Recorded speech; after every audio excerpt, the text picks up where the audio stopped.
To the river, to the river we go. Leave our worries on the shore and drift away. On the river we know.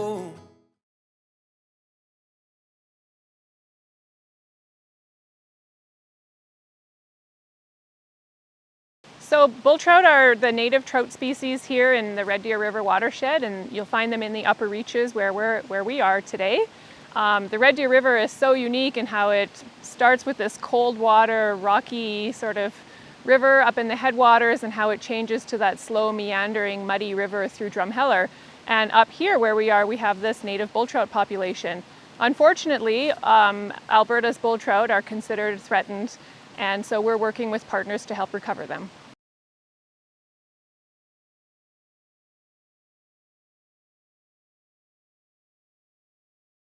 Well, when we're talking about stream crossings, there is a huge spectrum of the type of crossings that are out there. Some of them are these culverts on major roadways like this.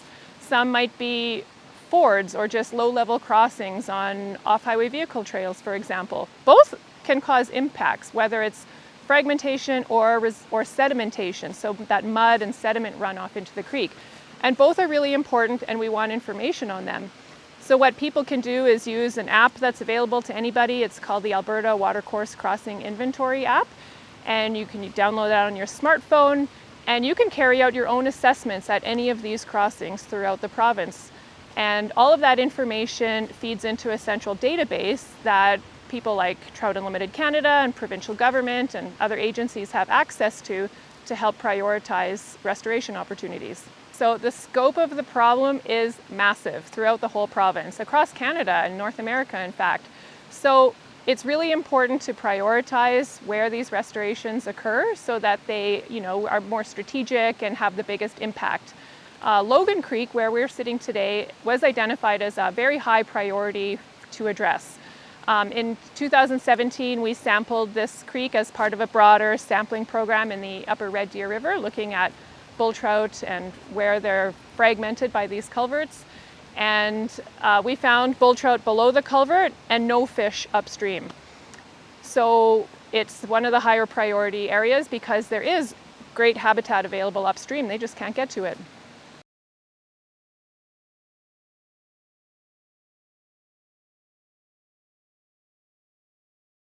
And so this is a delivery program on top of our regular transportation program. And this one is focusing on, has focuses on reestablishing fish passage and reducing sediment inputs to watercourses. And because there's so many perch culverts where outlets have drops to the stream bed elevation and fish can't go upstream, can't swim upstream, we have to create a prioritization scheme somewhere, right? And one of the best places to start was obviously the Department of Fisheries and Oceans Species at Risk mapped areas. One of the ways transportation is mitigating impacts is by hiring professional biologists, fisheries biologists to complete fish and fish habitat assessments. Through that, we're able to identify if there are critical, rare, limiting habitat that we might want to avoid in our designs. And once we have that figured out, and we use it's a model that transportation actually developed called the Flow Profile tool, which as long as you put quality data in, you get quality data out, and it helps us determine if the design that we've come up with will pass fish, if the velocity going through that culvert, for example, is matching the channel velocity. Then we can feel pretty confident about bringing that project to the Department of Fisheries and Oceans and presenting it that it's going to benefit, it's not going to cause any harmful alteration or destruction or disturbance to the fisheries.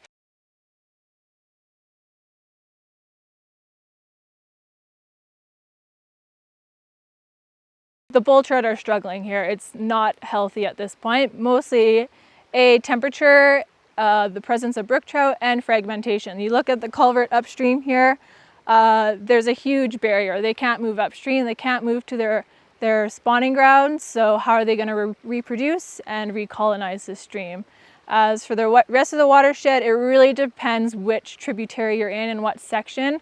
But overall, the health of the system is fine, but where the bull trout can thrive is just reducing. By finding out what food they like and how they interact with brook trout and brown trout, we can decipher whether these introduced species are truly a risk for them, if they are truly competing for the same food source, or maybe they're partitioning food sources and they are happy to coexist together, but right now that's not really known in the eastern slopes. And if they are competing, then we can determine which streams and which areas that we need to prioritize for bull trout rehabilitation and maybe fisheries closures to see where is their core habitat.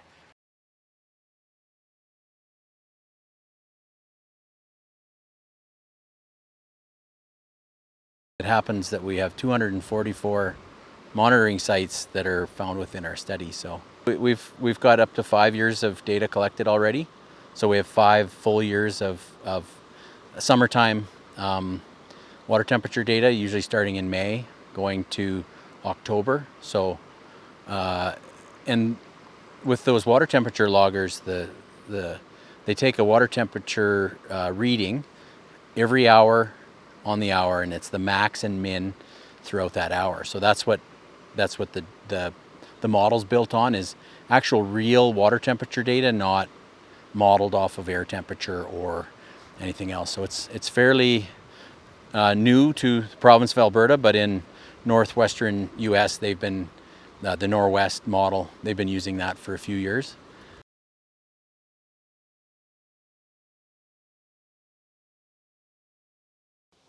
A big part of watershed management is about relationships and trust, and that takes time to build. But we've worked really hard to try to build relationships with many different groups, and that's helped us, when an issue does arise, try to find out options to deal with that issue.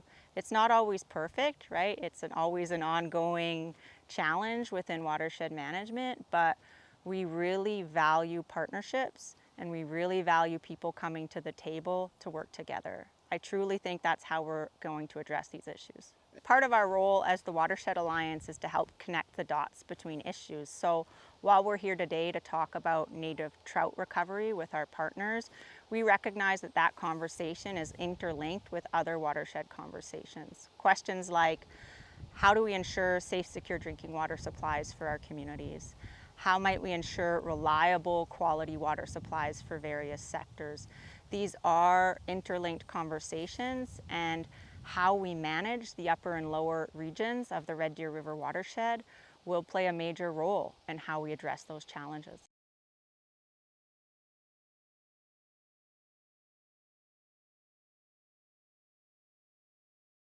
We believe that we should really be cognizant of the amount of impact that we're having on a fish, specifically the bull trout.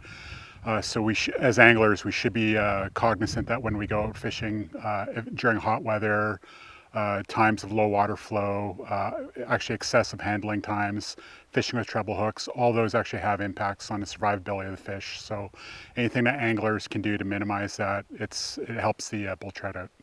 It's such a huge land mass, especially when you compare it against the eastern slopes as a whole. Essentially, we work with the other agencies that find, okay, well, where are the hot spots? Where can we actually get the most bang for our buck? And again, whether that be with actually direct dollar support or with volunteers, and just basically start chiseling away at this. If we sit back and say, you know what, we can't fix everything, and just essentially go into a sheltered mode, it doesn't help anyone. Go out, get the projects done, get the boots on the ground going, and start building up that network, as well as the community itself, and making them aware that yes, you can actually do something that does have a definite impact on the landscape.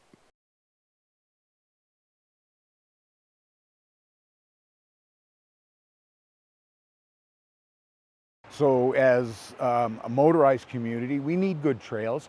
The thing is, you build those good trails, you build those bridges, now people can walk it, people can bicycle it, and everybody's using it. Everybody benefits from that, and that's the direction we need to go. But focus in on what are you really trying to accomplish, and focus on that, because we're going to agree on that. We want to protect the water, we want to protect the land, but we also want to provide the recreational experience when we go out there. Understand those rules about staying out of water. and trying to not create an impact on the trail as best as you can. You know, there's holes and you're gonna get stuck, and you know, that's just the nature of the beast kind of thing. But to use respect, so clean up your garbage, don't harass the wildlife, you know, basic going into the bush type of stuff.